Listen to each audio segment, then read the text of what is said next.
Mengejutkan, hari ini ada 4 berita terbaru dan terupdate tentang Prabowo. Jangan lupa like dan subscribe channel ini, dan silahkan simak baik-baik. Inilah berita yang pertama. Keberadaan Titik Soeharto bikin Mega tak nyaman gabung koalisi Prabowo. Siti Hediati Haryadi alias Titik Soeharto disebut-sebut sebagai pihak yang turut menjadi penghalang merapatnya Ketua Umum PDIP Megawati Soekarnoputri ke pemerintahan Prabowo Gibran. Direktur Eksekutif Political and Public Policy Studies, Jerry Masih menyatakan Megawati sulit melupakan masa lalu yang kelam pada pemerintahan Soeharto. Saat Presiden Soeharto menduduki tampuk kekuasaan menggantikan posisi ayahnya Presiden Soekarno selalu akan menjadi nikmah atau mimpi buruk, serta merupakan memori yang kelam yang sulit dilupakan, kata Jerry. Sambung dia, dendam Megawati itu terlihat ketika aset-aset Soeharto yang kini dipegang anak-anaknya dirampas oleh negara di era kekuasaan PDIP melalui Presiden Joko Widodo. Tetap saja peristiwa masa lalu masih membekas pada Megawati. Peran Megawati juga sangat kuat dalam peristiwa reformasi yang menumbangkan pemerintahan Orba. Jelasnya, masih kata Jerry, kedekatan Titik Soeharto dengan Prabowo yang kini bertambah erat usai terpilih dalam Pilpres 2024, membuat Megawati dan PDIP kurang nyaman di koalisi Indonesia Maju. Nah, ada indikasi Ibu Titik akan mendampingi Prabowo sebagai ibu negara, maka saya prediksi akan membuat PDIP tak nyaman jika berkoalisi dengan Prabowo, pungkasnya. Itulah berita yang pertama, sekarang Mimin akan bacakan berita yang kedua. Megawati sulit gabung ke Prabowo Gibran karena faktor SBY.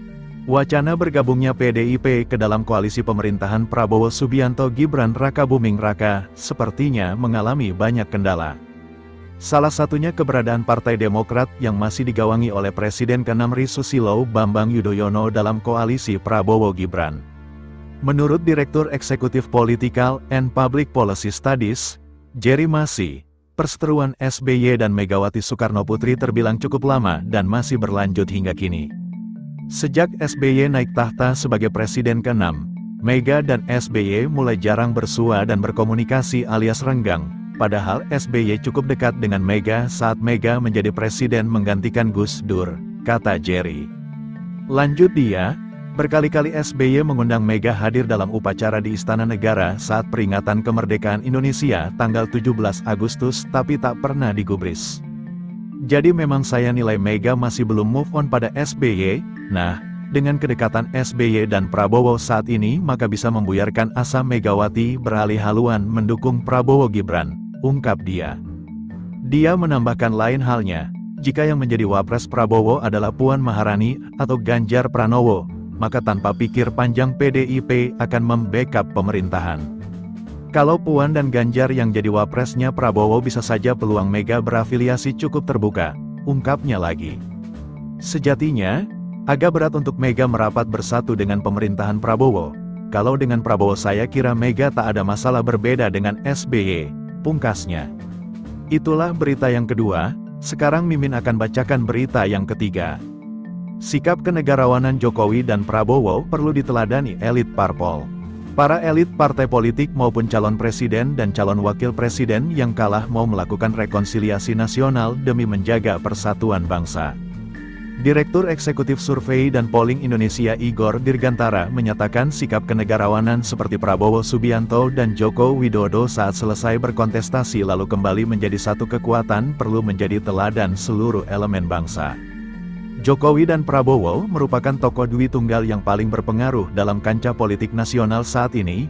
Prabowo dan Jokowi adalah dua tokoh utama yang bisa mewujudkan Indonesia Emas 2045. Keduanya dapat menjadi contoh persatuan nasional, ujar Igor kepada wartawan. Igor menambahkan Prabowo sebagai tokoh yang luwes dalam berkomunikasi diyakini bisa melakukan rekonsiliasi juga dengan Ketua Umum PDIP Megawati Soekarnoputri karena dianggap tidak memiliki masalah baik pribadi maupun secara ideologi. Prabowo juga, kata Igor, bisa melakukan konsolidasi nasional dengan lintas partai dan tokoh lainnya. Sebab Ketua Umum Partai Gerindra itu memiliki 3 keunggulan sebagai tokoh pemersatu bangsa. Pertama, figur pemersatu bangsa itu ada pada satu tokoh yang bisa mempersatukan perbedaan itu sebagai pemersatu, yaitu Presiden terpilih 2024, Prabowo Subianto, jelas Igor. Apalagi Prabowo juga punya keunggulan di jaringan formal maupun non-formal, nasional dan internasional, sambungnya.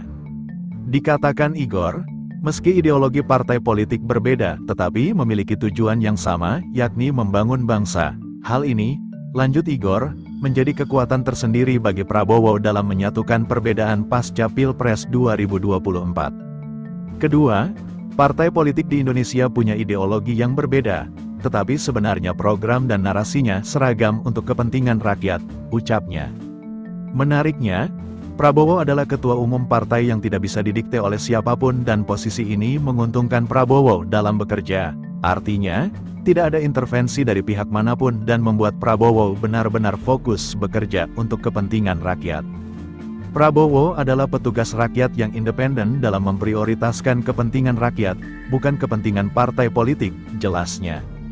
Prabowo sendiri sudah terbukti sangat dekat dengan rakyat, baik dari perolehan suara di Pilpres 2024 hingga memimpin berbagai organisasi yang bersentuhan langsung dengan rakyat bawah. Prabowo adalah sosok yang dekat di hati rakyat. Dia pernah menjabat Ketua Umum Asosiasi Pedagang Pasar Seluruh Indonesia, Himpunan Kerukunan Tani Indonesia, dan Ikatan Pencaksilat Indonesia, ungkapnya. Igor pun mengakui langkah Prabowo menggelar silaturahmi ke Presiden Jokowi. Beberapa tokoh bangsa dan elit politik merupakan semangat rekonsiliasi dan saling menghormati pasca Pilpres 2024.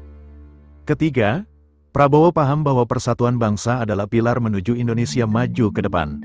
Perbedaan bisa dilakukan dengan sikap egalitarian, semangat rekonsiliasi dan saling menghormati sebagaimana ditunjukkan oleh Prabowo Subianto yang aktif bersilaturahmi kepada Jokowi dan beberapa ketum parpol pasca Pilpres 2024. Paparnya. Apalagi, lanjut Igor, dukungan publik kepada Prabowo Subianto juga terlihat dari semangat masyarakat menanti hasil sidang Mahkamah Konstitusi dan pertemuan Megawati Prabowo sebagai jalan terwujudnya rekonsiliasi nasional. Saat ini, publik tengah menunggu hasil putusan MK dan rencana pertemuan Prabowo Megawati demi terwujudnya rekonsiliasi nasional, tutupnya. Itulah berita yang ketiga, sekarang Mimin akan bacakan berita yang keempat. Wajar Prabowo siapkan banyak kursi menteri untuk Gerindra.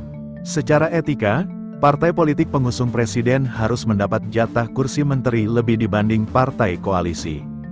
Menurut penggagas lembaga survei kedai kopi Henry Satrio, sudah seharusnya Prabowo memberi jatah kursi menteri lebih banyak ke partai Gerindra.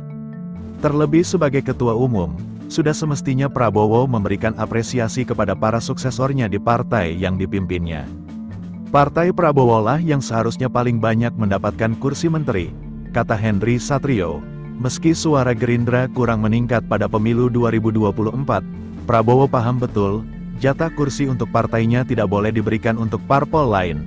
Menurutnya, Prabowo tentu ingin partai yang membesarkannya maju. Sebab itu, jatah kursi yang cukup menjadi salah satu cara. Prabowo kan ingin Gerindra maju, maka wajar saja jatah menteri dari Gerindra banyak, tutupnya.